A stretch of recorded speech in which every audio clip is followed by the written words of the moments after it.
Hey, what's up? Dusk here. So I wanted to talk about a video that Slash and Cast put out recently called How to Save Texas Chainsaw Massacre, the video game. Now, like most of the things that Slash and Cast put out, it was well thought out, intelligent. They're a pretty intelligent group, in my opinion. A lot of their videos are always really good. So yeah, they're generally pretty good. And honestly, this video is pretty well thought out and intelligent, just like all the stuff that they do. And I agree with a lot of the video. But there were some things that I did disagree with quite heavily that I felt like if the ideas they presented got too much traction or support, it could actually kind of be harmful to the game. So I wanted to comment on that. But since we're at it, let's just go ahead and comment on the whole video.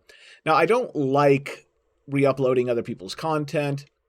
So what I'm going to do is instead just put a link in the comments and put a link in the description below, wherever it's going to be easier for you.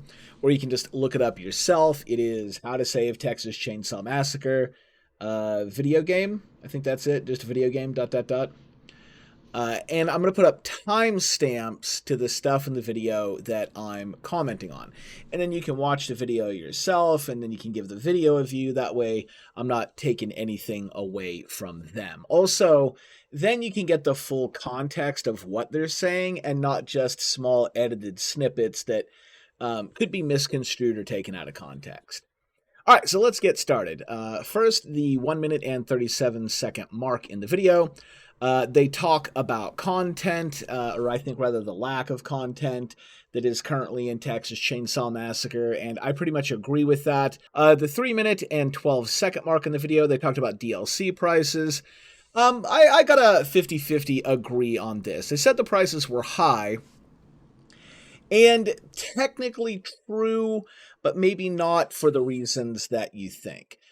So it's more about the pricing model, right? In Texas Chainsaw Massacre, when you buy, let's say Nancy, $10, you get a fully mocapped character that has her own unique mocaps and kills with her own talent tree and, her own voice lines, voice acted, all that stuff. It's a pretty articulate character. You get a whole lot of stuff there. So it's actually a pretty big value package. Compare that to a $20 skin in League of Legends or a $20 skin in a lot of games that sell skins. It's not hard to find a $10 to $20 skin only, right? So it's not that it's too high. It's not that you're getting ripped off by any stretch of the imagination.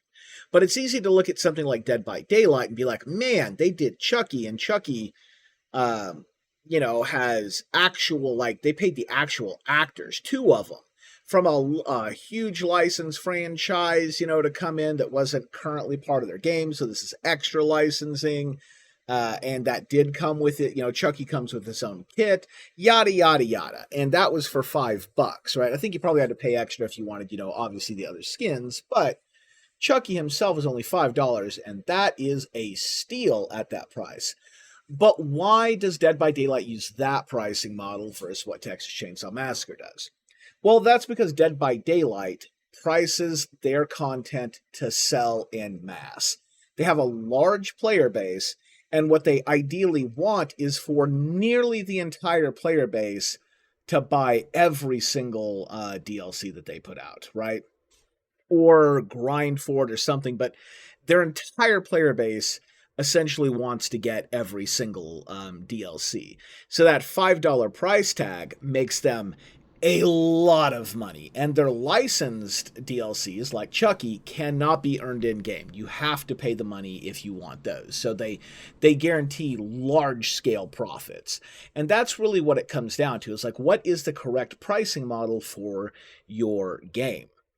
And with TCM, they have a much smaller player base, so trying to sell en masse isn't necessarily going to make them the same scale of money that Dead by Daylight can make. But the pricing model that they use is also not the correct pricing model. They're using a scarcity pricing model, or I don't know how to word it or what the correct term is, but so I'll use an example. So like in League of Legends, you have some $20 skins, right? Super high price. And the idea is that you don't want a large part of your community to buy that. You don't want somebody to jump into a game and then everybody else, you see that exact same skin that you purchased, all over the place. It doesn't feel as cool or interesting or unique.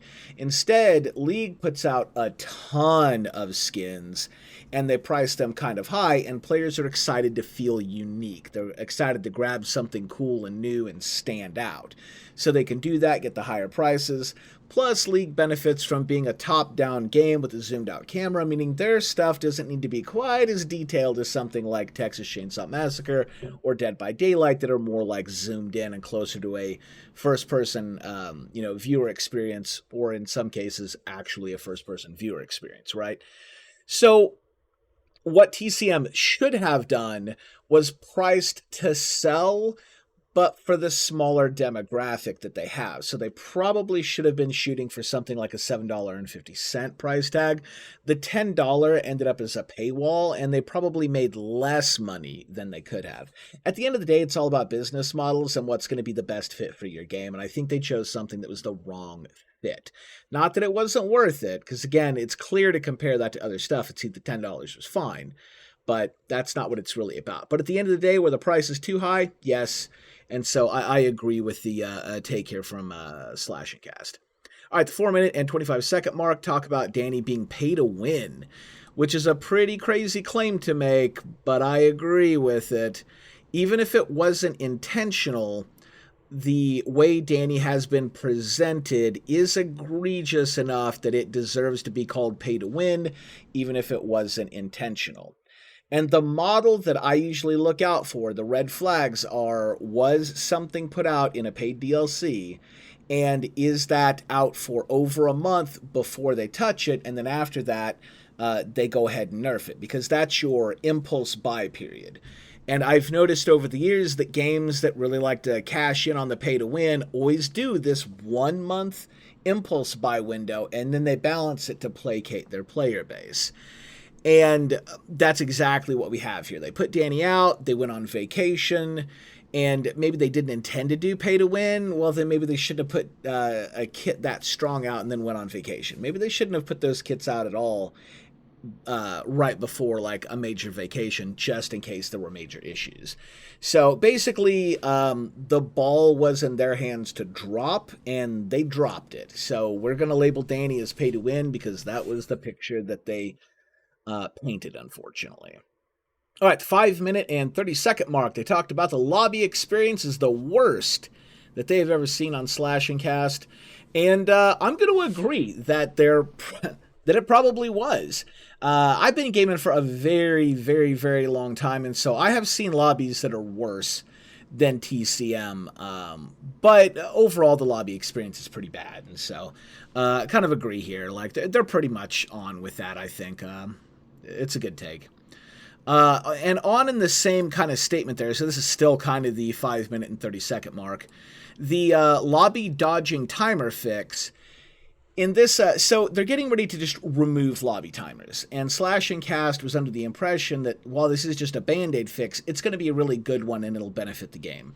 And this is a hard disagree right here, because the main issue with the lobbies is that the code has a bug in it.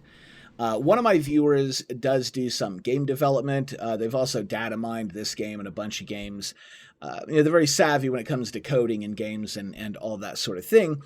And they've noticed a bug in the lobbies, and we spent a good period of time, I'm going to say like 2 weeks really, looking at it. And then I spent a few days really putting it under a microscope, all on stream, so that we could all kind of like test and watch this together. And what happens is if you have a lobby, you get some people in it, and one of the family members dodges, the lobby breaks. But if a victim dodges, it fixes the lobby, and then it starts backfilling as normal. So as long as that happens, then the lobbies will fill up as normal. But often, victims who have to wait a very long time to get into a lobby are a little reluctant to leave. So you end up with a broken lobby, and then that's why that timer expires. But if a victim leaves, it backfills almost like without fail, because there are enough players for that. This lobby bug makes it look like there are far fewer family members than there actually are. There are still way more victim players than there are family players, don't get me wrong, but this bug is the primary culprit.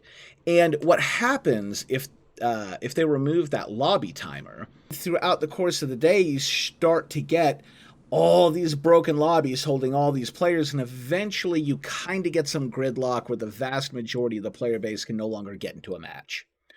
Or if they have a cap on the amount of lobbies that can be created, instead everybody gets backlogged up in the queue because these lobbies are bugged out and will no longer backfill. They're basically locked out from family members, and you just have people in forever lobbies. I really don't want to see them add or remove the timer without fixing that bug in the lobby. All right, so on to the next one. The 7-minute and 50-second mark. Lack of experience. Sumo has a lack of experience in the multiplayer genre. They went on to list a lot of the games that they had made, but none of them are multiplayer games. But this is actually not true. Sumo Nottingham has made multiplayer games. They made Hood, Outlaws, and Legends, which was a 4v4 PvP game set in the Robin Hood-esque lore. I played that game myself. It was very well polished, almost no bugs. There was a decent amount of content to grind for, but the balance was atrocious, and Sumo kind of whiffed in reading their own data. They didn't know how to, maybe they still don't, I don't know, but they didn't know how to apply context to their data. Their data said all their characters were almost perfectly balanced with a 50% win rate, but they failed to realize that this was a 4v4 game with only 4 characters. So every round were mirror matches. So of course the win rate was going to be 50-50. If Robin Hood goes against Robin Hood, one of them is going to win and one of them is going to lose every time. It's going to be a 50% win rate, 50% loss rate. So pretty big whiff on that. But anyway, long story short, they have made multiplayer games, and they were actually polished and played quite well. They just screwed the balance up.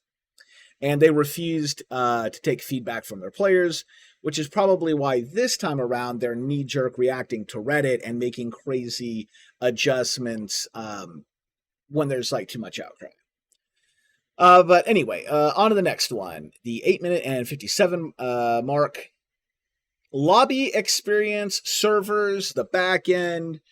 Slash and Cast was just kind of talking about like the whole enchilada as far as like all of the experience outside like the actual gameplay and the gameplay loop, right? And they said it's basically just kind of like all bad, and it is a lot to say, but I think I agree though. Again, like pretty well thought out points there. Yeah, I agree. The 9-minute and 24-second mark. Feels like early access wasn't ready to watch, or wasn't ready to launch. I have a slight disagree here. I don't think it feels like early access. The tech test did, because it was missing key components, the progression system, right? And, some of the additional perks. So that felt more like early access. But the early access was really polished. That's why it was so good. There were hardly no bugs whatsoever. It was really, really good. And so it was awesome. We marveled at how clean the tech test was. So I'm going to say that the final version didn't feel like early access. It felt rushed, like like Gun Media basically put their thumb on the scale and they said, you're going to launch the game now, right? We don't care. Get all the stuff done right now. We're launching. When in reality, they probably should have launched it as an early access title, just launched the tech test in the form it was in, and then kind of slowly added in stuff as it was ready. I think for the most part, I'm on the same page with Slash and Cast on this one. I just have a different way of looking at it. So that's why I say just like a slight disagree. But overall, I think we're looking in the same direction, though. Let's see, 9-minute and 30-second mark, lack of updates and the timing of updates. So this was kind of like a 50-50 agree-disagree. So I agree that the timing of the updates, not great, right? like, putting out the major update right before they go on holiday, stuff like that. But as far as like the lack of updates, um, there have been quite a few throughout this whole time period, right? They maybe bolt too much together, but there's been a lot of updates and a lot of communication, the Muerto Times, the live streams, and all that stuff. I think they're fine on that front. It's a double A studio with less than 100 people working in it, right? Like Sumo Nottingham is not a major studio. It is a double A studio at best, right? So, like, I think they're fine here. I think the bigger issue are the quality of the updates.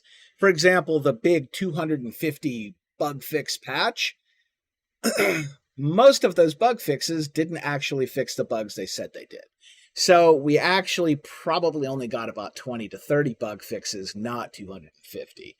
And that's the real issue, is that we're getting updates, but a lot of the update fails to be an update.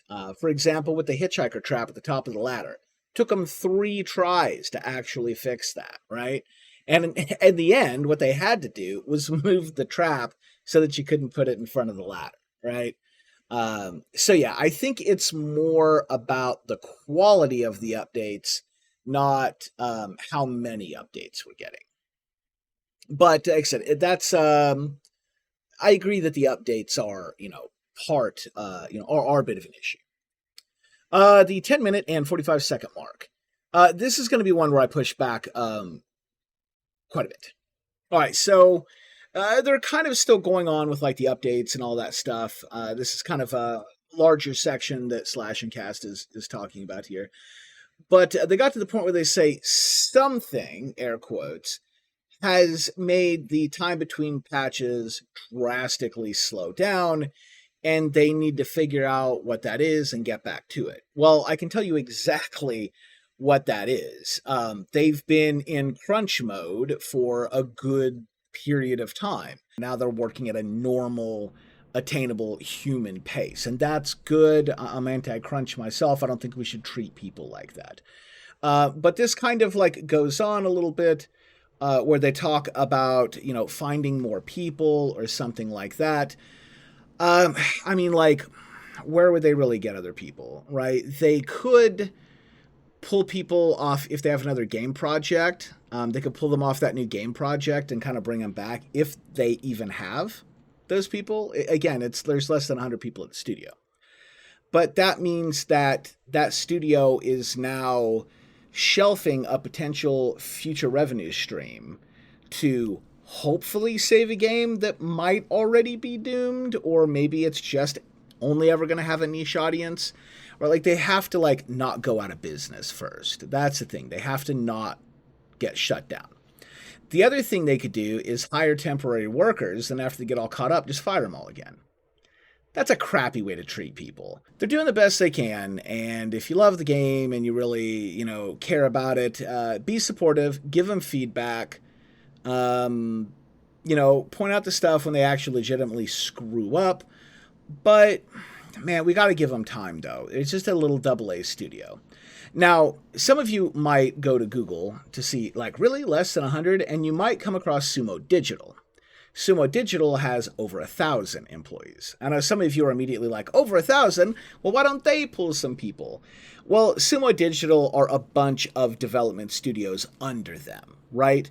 And it kind of comes down to the same thing. Let's say Sumo Sheffield has a project and they need help. Would you really want them yanking people out from under Texas Chainsaw Massacre and be like, sorry, this other studio has a more profitable game and they need help, and then we get screwed over? And maybe developers who love TCM get yanked off that and shipped off to work on something that maybe they don't like all that much. Again, that's not a great way to treat people, and it might not even be a very good way to, like, that might just be a great way to go out of business, right?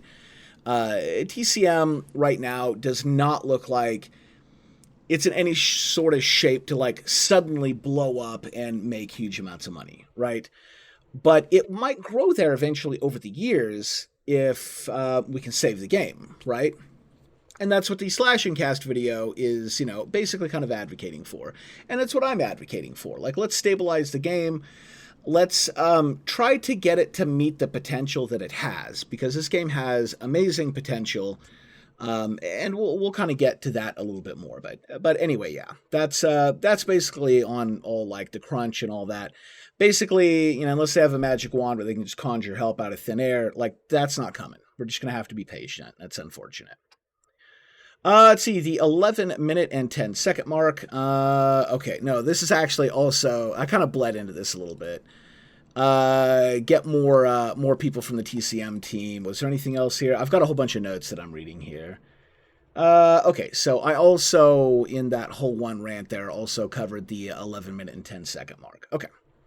So now we're going on to the 11-minute and 30-second mark, where they talk about spreading out the DLC and the content, instead of clumping all the content together in one big glob, dropping it, and then having a content drought. Spread it out so that you get, you know, DLC or, you know, content, whatever it is. Just spread it out, right? 100% agree. 100% agree. 14-minute mark. Oh, no, sorry. We are at the 12-minute mark. My bad. Lack of QA testing. Agree. 100% agree on their take here. And I think the obvious answer, due to lack of personnel, is to get a public beta test open. Dead by Daylight does that. Hunt Showdown does that. League of Legends does that. Like so many places utilize that as a tool, and it's an amazing tool. Sumo needs a public beta test. That would tremendously help them out. 13-minute and 25-second mark. DLC pissing players off hurts the game. They basically talk about how things like Danny are kind of breaking the game a little bit, and just generally like releasing buggy DLC, overpowered DLC, or just things that hurt the game experience more than they help out, pissing players off and then causing them to leave, killing the retention and all that stuff. And I agree. I agree with their whole take on this section. Okay. All right, so 15-minute mark. Let's see. Only thing... Okay, so Slash and Cast was saying that the only thing that really breaks the balance of the game is the metagame. All the perks and all that stuff. And this is where I'm still in disagreement. Because Slash and Cast, I feel like... I'm not really sure what the point is they're making here. But it seems to be that they're under the impression that perks are inherently unbalanceable. I think. The whole thing is kind of an odd claim to me. That this is maybe the only thing in the video that I will say maybe wasn't super well thought out, which is unusual for Slash and Cast. Again, some really intelligent folks over there, in my opinion. So it's an odd claim that like perks can't be balanced. So he ranted off a list of perks that were like killing the game. So I picked one out at random, one that you see a lot and is very strong, No Sell. I personally think No Sell is an excellent perk, and it's a great example. So let's talk about No Sell. Okay, so No Sell in its current state, I think it is perfectly fine because it's good in some situations and bad in others. And if you're a No Sell user, you're going to know exactly what I'm talking about here. So let's say... you run from Leatherface and he gets the overhead hit and then the follow-up hit, and No Cell is going to save your bacon that time. The next time, it will save you from the overhead, but then the follow-ups are going to hit you and it's going to hurt, and you could potentially die on that second run-through, right? But in that situation, super powerful. Let's say you get caught out in the open by Johnny, dude. Johnny hits hard, right? And so he just tears into you. Bam, bam, bam. But the first 3 hits aren't really going to hurt all that bad, and that's going to buy you the time you need to get away from him. So you can basically goof up, get caught way out in the open with no immediate escape nearby, and still survive a Johnny. So that's really, really strong, right? But let's say you run into a sissy or a hitchhiker with endurance builds where they just attack super fast.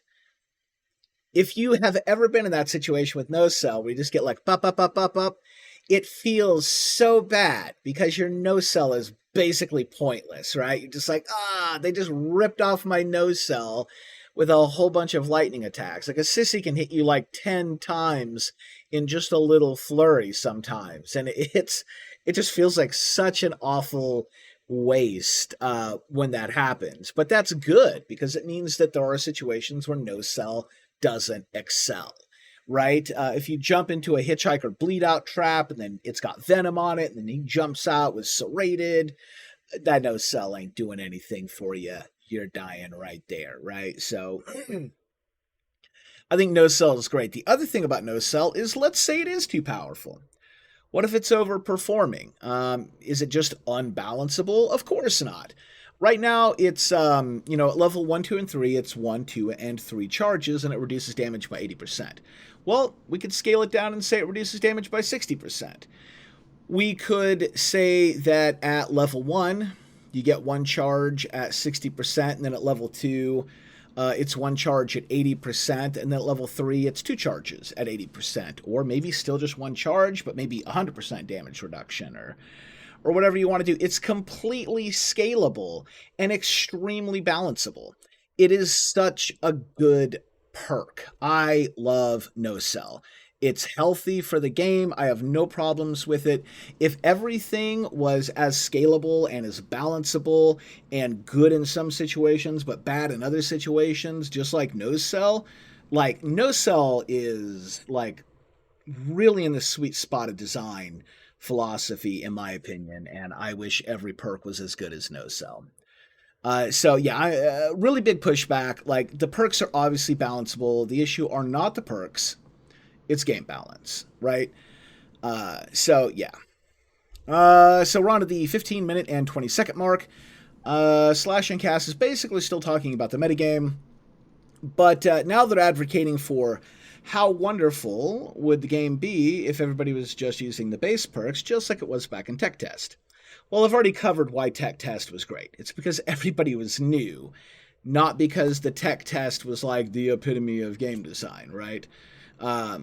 Without the engagement of progression, TCM really doesn't have any engagement because they're opting to not have like a ladder, right? And there isn't really content to grind for either. Like, the engagement tool is the metagame. So the Tech Test would have been like super fun for like a month, and then like once the engage, like there's no engagement. Just fun on its own gets old. Like, you need something that keeps you engaged with the fun. Let's put it this way. Character customization and being able to tailor your character to your playstyle has been one of the most successful game design elements across the entire industry. Saying that that is somehow killing a game is incorrect, right? All right, and the 17-minute and 4-second mark, the current metagame perks are so strong that bad players with perks will almost certainly beat good players without perks. And Slash and Cast says that they don't think that skill should be determined by the perks you have, even though the game is supposed to be casual, right? Which we get into the casual point a little bit later, which I'm going to agree with Slash and Cast on their casual take 100%. We're back on track with agreeing here. But as far as this one, that the perks are so out of whack that if you have good perks and your opponent doesn't have perks, or maybe they have bad perks, that you're just going to win then. You're going to beat them. This is not a hard disagree here. Perks give you an advantage, 100%, or nobody would bother with them. You wouldn't be excited to level up and get those new perks if they didn't give you access to a play style or something like that, right? But are they so strong that you're basically going to lose if you don't have them?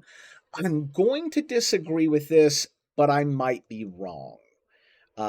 So this is one where Slash and Cast probably gets to disagree with my take, and they might be right. But I'm going to put my money where my mouth is on this one. And so this video, I don't know when this is going to post. This might post on Monday. I've been working on this video over the weekend here. And but anyway, I'm going to put my money where my mouth is.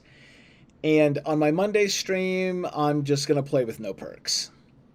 The whole stream. And we'll see how that goes. Let's see, we're on to the 17-minute and 22-second mark. Game is supposed to be casual, but it's not, is basically what Slash and Cast was saying, and I agree. The analogy I've been going with is they've basically made a Lamborghini. And then they put a child seat in it, and they said, "Look, it's a family-friendly sedan. That's not a sports car." And we're like, "Yeah, that's a sports car." And they're like, "No, look at the child seat, right?" So they've essentially made a Lamborghini, and they're trying to sell it as a family friendly sedan. And at the 20-minute mark, they're right at the end. They're wrapping up. They're scared for the future of the game. They think it's the best asymmetrical horror to date, but it has a lot of baggage. And I agree. Their overall summary of everything, agree with. Anyway, that's it. That's the everything I wanted to talk about in there. I hope you enjoyed the video. If you like this kind of thing where it's just me chatting and giving some commentary on stuff, let me know. These kind of videos are kind of fun to make. Anyway, thanks for watching, and we'll catch you in the next.